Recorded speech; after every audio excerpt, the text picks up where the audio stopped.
¿Qué tal? Buen día, Liz y Omara. Les saluda a Jesús Alejandro Espinosa Velázquez y hoy junto con mi compañera Itzel Adriana Chacón Robles vamos a platicarle un poco de los antecedentes históricos de la educación en México en el periodo de 1917 al 2021.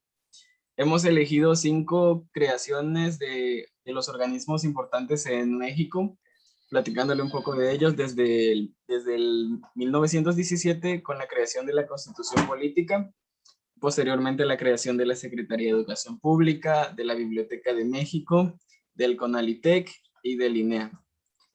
Para entrar un poco en contexto de la historia de la educación en México, hay que platicar por qué es importante estudiar historia de México. Siempre a los niños se les ha dicho sobre la importancia, pero ellos únicamente lo toman como aprender cosas tontas, porque ¿para qué aprender historia? Y esa es la pregunta básica. ¿Por qué aprender historia de México, de nuestro país? Son 4 puntos importantes por los que debemos hacerlo. Son tomar conciencia histórica, fortalecer la identidad nacional, comprender el presente y construir el futuro. Ahora, ¿cómo relacionamos estos temas históricos con la educación? Para tomar el primer punto, tenemos tener conciencia histórica y fortalecer la identidad nacional. Yo como educador no puedo sentirme educador si no sé de lo que ha pasado con la educación en México. Lo mismo pasaría en general con los mexicanos. Yo no puedo sentirme mexicano si no sé lo que ha pasado en México. Ahora, con el siguiente punto, tenemos comprender el presente. Tenemos que tomar en cuenta lo que ha pasado con la educación en México para saber por qué llegó, por qué la Secretaría de Educación Pública ahora está como está y los cambios que pasó, quién la creó, etcétera. Y para construir el futuro. Por ejemplo, si no se creó una tal institución que iba a apoyar a la educación en México, pero ahora ya sé. ¿Por qué? Porque de los errores se aprende. Entonces, para seguir tenemos una generalización de el por qué estudiar historia de México. Tener conciencia histórica, fortalecer la identidad nacional, comprender el presente y construir el futuro.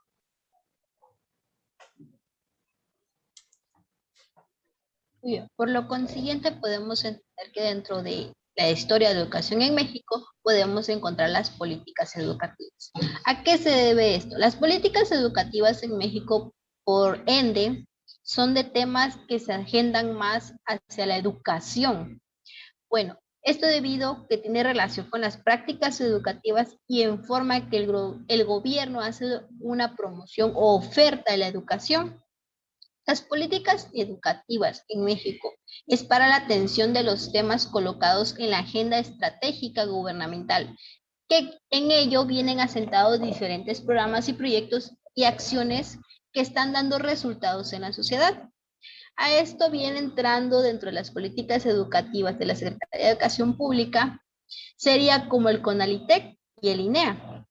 Debido a que son programas que ayudan a personas a combatir el analfabetismo. E igual, las políticas educativas buscan la manera de cómo o implementar las estrategias para la que la educación en México sea adecuada al nivel que se requiere, puesto que antes se consideraba que no era tan importante la educación preescolar para pasar a una educación primaria. Ahora, se ha asentado que es más hábil que en este caso el niño tenga la educación preescolar antes de cruzar a la educación primaria.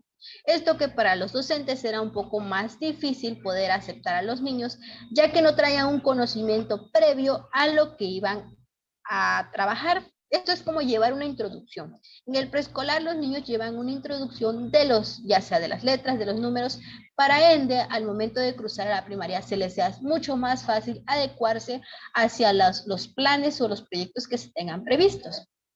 Las políticas educativas en México nos ayudan mucho para saber de cuánto o de cómo podemos nosotros trabajar, tanto como docentes y tanto como el alumno se pueda adecuar a estas estrategias. Bueno, Dentro de ellas nosotros vamos a encontrar la creación de la Constitución Política, que fue el primer antecedente partiendo desde la fecha de 1917 hacia 2021, en donde se sentaron diferentes artículos, como el artículo 3 que nos habla sobre la educación. Por continuación, asentado en este artículo, se creó la Secretaría de Educación Pública. En ella, las personas enfrente o el gobierno frente a la Secretaría de Educación Pública son los encargados de crear las planeaciones, de ver las demandas y ver cuáles son las necesidades de cada una de las instituciones de nuestro país. Por lo consiguiente, la creación de la Biblioteca de México.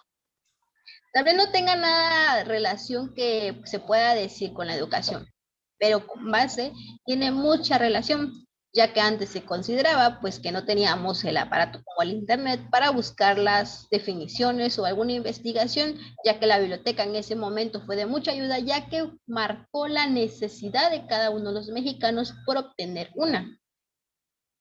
El INEA y el CONALITEC. El CONALITEC es para los libros gratuitos.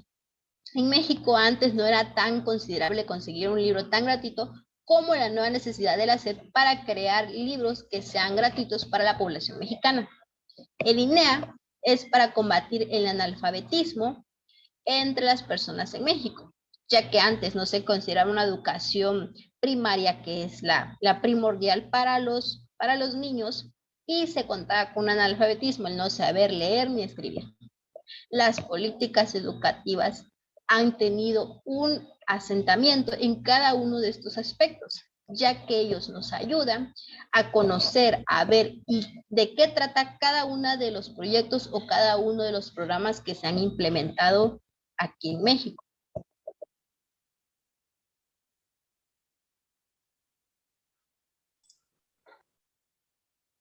Bueno, iniciamos con el primer punto de los antecedentes históricos de la educación en México. Para iniciar, antes de explicar esta carta magna que nos rige actualmente a todos, podemos decir que en el año de 1916 el presidente que estaba en ese momento, Venustiano Carranza, lanzó una convocatoria para el Congreso, esto en la ciudad de Querétaro el 10 de diciembre de 1916. Esto con el objetivo de poder crear todos estos artículos, todos estos legados y todas estas leyes que nos rigen hoy en día. Para esto, él creó una sesión en el Teatro Iturbide, que hoy lo conocemos como el Teatro de la República, para poder juntar todos aquellos artículos y todas aquellas leyes con soberanía para regirnos en el tiempo que estamos actualmente. La Constitución de 1917 fortaleció nuestro sistema político y garantizó los derechos sociales. Esta Constitución que se rigió nuevamente trajo algo más que eran las garantías sociales. Una de ellas está sentada en el artículo 3, que habla sobre la educación. Actualmente las constituciones que hayan existido, que no han sido asentadas, no se focalizaba tanto en la educación. Ahora, con esta nueva constitución, a partir de 1917, podemos partir de ella que existieron nuevos programas que ayudaron al fortalecimiento de la educación. Entre ellos entró como la SEP, la creación de programas para los indígenas, el analfabetismo, la inclusión, que se ha visto mucho comparte dentro de la educación, pues esto nos compete a todos, ya que dentro de este libro vienen todas nuestras leyes, vienen las normas, todo lo que nos rige y los derechos que cada uno tenemos, tanto como nuestras obligaciones. Por lo consiguiente, los dejo con mi compañero Jesús, que le va a explicar sobre la Secretaría de Educación Pública, la SEP. Así es, para la creación de la SEP. Esto fue un 3 de octubre, inicia por el decreto de Álvaro Obregón y bajo la dirección de José Vasconcelos. Para la creación de la Secretaría de Educación Pública intervinieron aspectos económicos y políticos. Dentro de los aspectos económicos está la elevada producción de petróleo durante la segunda década del siglo XX. Esto hizo mucho más fácil poder financiar la creación de la institución física. Y en cuanto a lo político, tenemos que el presidente Adolfo Huerta había logrado la pacificación de los revolucionarios. Por eso, cuando Álvaro Obregón ocupó la presidencia, la situación estaba controlada y fue más fácil regular la paz en nuestro país. ¿Por qué la importancia de la SEP? La Secretaría de Educación Pública es la encargada de administrar los distintos niveles del país, desde los niveles primarias, el nivel básico hasta el nivel superior. Y porque el derecho de los niños y los adolescentes a una educación de calidad es un aspecto fundamental para el desarrollo del país, de nuestro país. Posteriormente seguimos con el siguiente de nuestra compañera Itzel.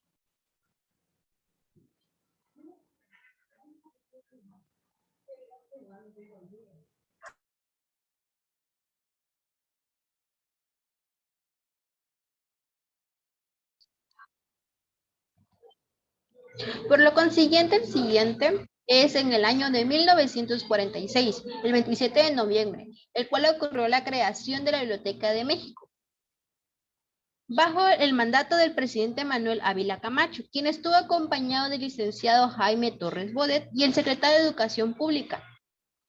A esta Biblioteca de México, el primer director que fue José Vasconcelos, el cual murió en el año de 1959.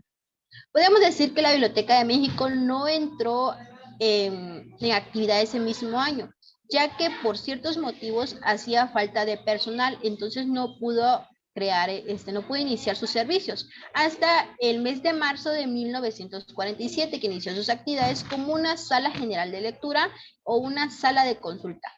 La Biblioteca Nacional de México contó con más de 40,000 volúmenes, en los cuales incluía colecciones particulares, ya sea pertenecientes a don Antonio Caso, a don Carlos Basaves, y volúmenes de la desaparecida Biblioteca de Ciencias Sociales, además como la colección de Palafox, integrada por obras sobre la teología, escrita en latín, que pertenecieron a diversas órdenes religiosas. Tras la muerte de José Vasconcelos, la Biblioteca Nacional de México pasó a manos de María Teresa Chávez, quien fue la pionera de la Biblioteca Autónoma de México, que ocupó el cargo hasta 1979. ¿Qué tiene que tener la relación de la Biblioteca Nacional de México con la Secretaría de Educación Pública? Pues a partir de ello, la SEP entró como una restauración e instauró un servicio de estancia abierta. A esto va que cualquier persona que tenía alguna duda, ya que antes, si podemos recordar, no existía como las investigaciones con bases a Internet, la Secretaría de Educación Pública abrió un espacio para que las personas pudieran, o en este caso los estudiantes, pudieran asistir a las bibliotecas a poder estudiar o poder integrarse de los libros que se contaban dentro de ella misma.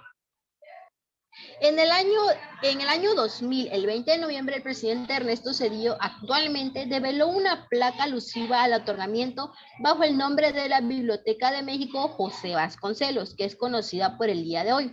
En el acto también estuvieron presentes parte de la Conaculta, Rafael Tobar y de Teresa, y el director Eduardo Elizalde.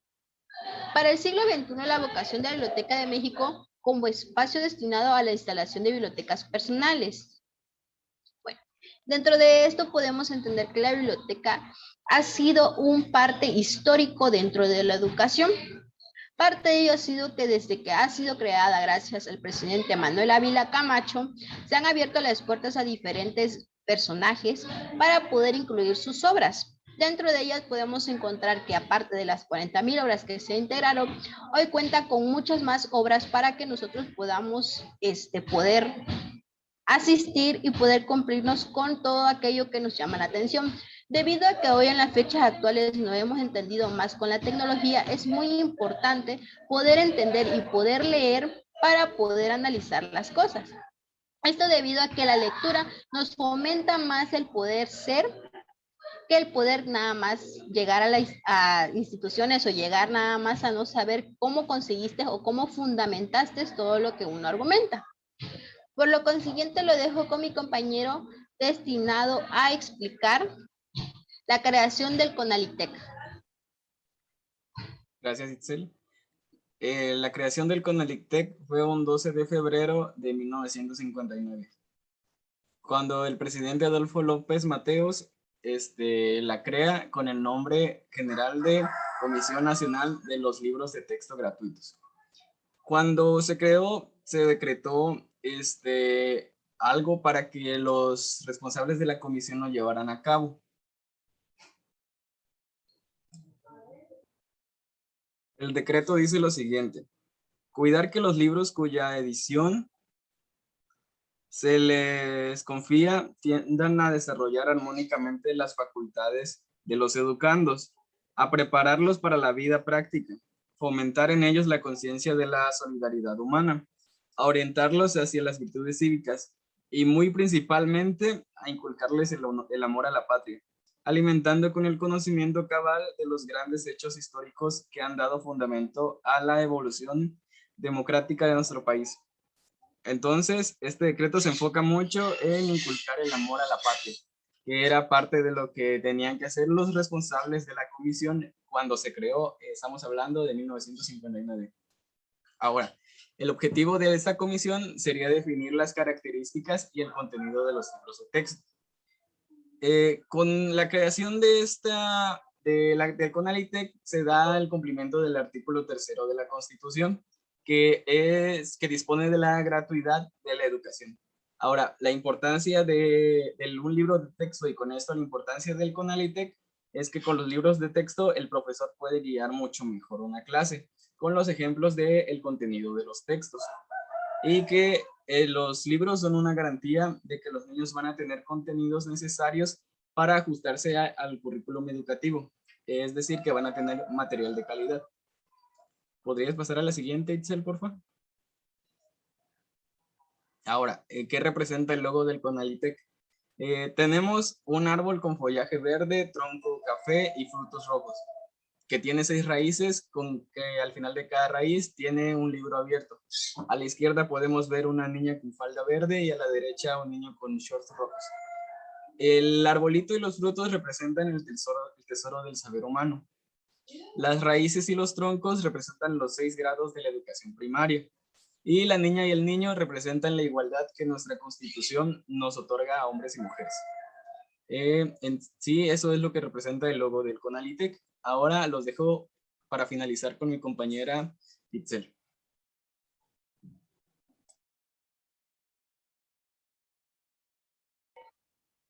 Bueno, como siguiente punto tenemos lo que es la creación del Instituto Nacional para la Educación de Adultos. El Estado mexicano reconoce a través del INEA que el derecho a la educación es primordial para el ejercicio de los derechos humanos. El 31 de agosto de 1981 se publicó en el decreto presidencial la creación del INEA. Esto decretado por José López Portillo, que fue respuesta ante el inmenso problema nacional. Podemos saber que el INEA actualmente ayuda o da capacitación o escolarización a personas adultas mayores de 15 años. Esto era debido a que existía una analfabetización en ese tiempo, ya que ellos ayudaban con los estudios de primaria y secundaria. El INEA es una organización pública descentralizada para la Administración Pública Federal, coordinada por la Secretaría de Educación Pública. Tiene una personalidad jurídica y un patrimonio propio. El INEA actualmente cuenta con instituciones que no son sólidas, ya que no se ha asentado principalmente en una escuela. Estos van rodando desde la Secretaría de Educación Pública hasta pequeñas áreas. Esto es con el fin de crear una capacitación para las personas con analfabetismo. Si hoy reconocemos aquí en nuestra ciudad de Tapachula, tenemos una institución que trabaja con el INEA, que es el CECATI de Tapachula, que es el Centro de Capacitación y Atención, en donde aquí pueden asistir jóvenes mayores de 15 años que se les da una educación desde primaria, secundaria y preparatoria. Además, toman cursos para crear un trabajo. Esto puede ser desde el trabajo de costura, crear un trabajo de agricultura, en donde les genere un futuro para ellos, ya que pues podemos saber que existe una deserción escolar en nuestro país muy enorme. Entonces, gracias a este programa, se puede crear o se pueden atender en centros de capacitación para los estudiantes. La educación es un tema que acompaña a la humanidad y a la historia. México no es la excepción. Las escuelas y los sistemas educativos pertenecen a nuestro territorio, desde la época prehispánica. Para concluir, después de estas fechas, nosotros podemos entender que la educación es parte muy importante de la historia. Desde que está sentada en nuestra Constitución a partir de 1917, desde que nuestro presidente Venustiano Carranza la sentó en el artículo 3º, hasta la creación de la Secretaría de Educación Pública, que es donde pasan, donde rigen y donde deciden qué son los beneficios o cuáles son las obligaciones o cuáles son los sistemas que debe de llevar la educación en nuestro México. ¿Cuál es el objetivo de ello? La Constitución y la educación, la Secretaría de Educación Pública, su objetivo es crear, poder considerar y adecuarse al nivel que cada persona necesita. Si bien sabemos las planeaciones desde primer grado o desde el kinder, no nos enseñan a leer abiertamente. Primeramente siempre dicen una cronología. Enséñale al niño primero a conocer las letras antes de llevarlo a leer. Esto debido a que no podemos adelantar y no podemos atrasar este rumbo. El objetivo también tiene respetar los derechos e inculcar valores. Sí es cierto que los valores vienen desde casa, pero es importante llevarlos también dentro de la escuela, pues también nosotros debemos forjarnos como un ser que tenga valores y que tenga respeto para enfrentarse al mundo. No solo quiere decir que debe de llevar una educación de transmitir nada más una información y que el alumno en este caso no lleve valores. Lo importante para cada una de estas fechas que han existido desde 1917 hasta la actualidad han tenido varias controversias. Si bien hemos sabido una fecha que no anotamos aquí, pero es muy importante, o bueno, que es hasta que los jóvenes la conocemos, es la fecha del año del 2017, si no tengo mal entendido, bajo la nueva reforma educativa que planteó el presidente Enrique Peña Nieto. No quiere decir que tal vez los maestros no hayan entendido, tal vez haya sido un malentendido, lo cual provocó paros, provocó pleitos, y si es posible y se sabe que provocó muertes de ciertos maestros. Más de alguno se enfrentó en pleitos, golpes, y esto debido a que cada una de las reformas educativas que se han planteado durante estos años han tenido base, han tenido un porqué y un para qué, una misión y una visión. Pero hay reformas que no se han adecuado precisamente a las necesidades de la población mexicana o de la educación mexicana. Por eso han existido muchos debates en contra de, porque no se explican bien o porque no van consecuentemente a la reforma que les ha funcionado. En esta nueva reforma que se implementó a la entrada del presidente Andrés Manuel López Obrador, se han visto diferentes cambios. Obviamente no podemos tener una conclusión de lo que se ha tenido porque su sexenio no ha acabado, pero cuando esto llegue a culminar, se tendrá más claramente si la reforma que él aplicó fue la mejor o igual habrá una controversia debido a ello. Bueno, estas serían las fechas más importantes que nosotros más nos llamó la atención y más nos cautivaron y consideramos que son las más importantes. Pues estas, desde la Constitución, desde la Secretaría de Educación Pública, desde nuestra biblioteca, que es Nacional de México, desde los programas tanto no educativos para que sean formales y no informales, como en el INEA o como el de Conalitec, pues han servido bastante, pues siempre hemos tenido ese problema de sufrir sobre la alfabetización. Y pues eso sería todo de nuestra parte. Muchas gracias.